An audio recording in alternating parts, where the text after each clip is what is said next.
शिवसेना ठाकरे गटाच्या नेत्या सुषमा अंधारे यांची पत्रकार परिषद. मी काही देवस्थानच्या आरोग्य व्यवस्थेशी बोलण्याचा प्रयत्न केला.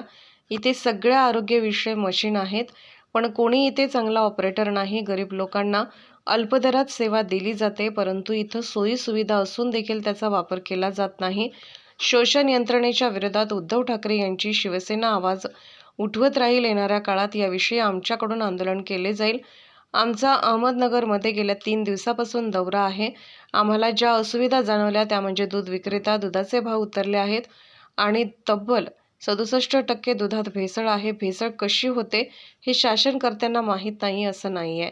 जर भांडवलदारांना मदतच करायची असेल तर छापेमारी करायची नाही असं शासनाने ठरवलं आहे का? हा शेतीला पूरक असणारा व्यवसाय आहे. कांद्याची निर्यात बंदी देखील आता थांबली आहे. मी काही इथल्या देवस्थानच्या जी रुग्णालय व्यवस्था आहे, जी आरोग्य व्यवस्था आहे, या आरोग्य व्यवस्थेशी बोलण्याचा प्रयत्न केला. मला आश्चर्य वाटते, किती वेगवेगळ्या प्रकारच्या जवळपास 17 प्रकारच्या मशिनरी आहेत ज्या अद्ययावत आहेत. MRI सारखं मशीन आहे जे अत्यंत महत्त्वाचं मशीन आहे. ट्रॉमा सेंटरमध्ये आवश्यक मशीन्स आहेत. हार्टशी संबंधित महत्त्वाच्या मशीन आहेत. या मशीन निव्वळ आणि निव्वळ याला चांगले ऑपरेटर नाहीत म्हणून या मशीन वापरल्या जात नाही. हे वाईट आहे. म्हणजे एकीकडे आपले खाजगी दवाखाने चालवण्यासाठी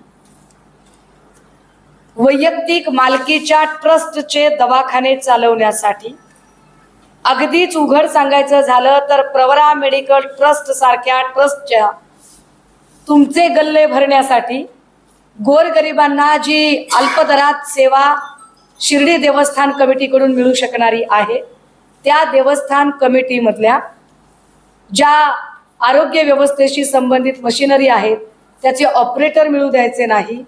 मला ही माहिती धक्कादायक वाटते की देवस्थान कमिटीच्या वतीने जी रुग्णसेवा चालवली जाते त्यातल्या ज्या आवश्यक महत्त्वाच्या ज्या जागा आहेत, ज्यातले तब्बल 97 डॉक्टरांच्या जागा आज घडीला रिक्त आहेत.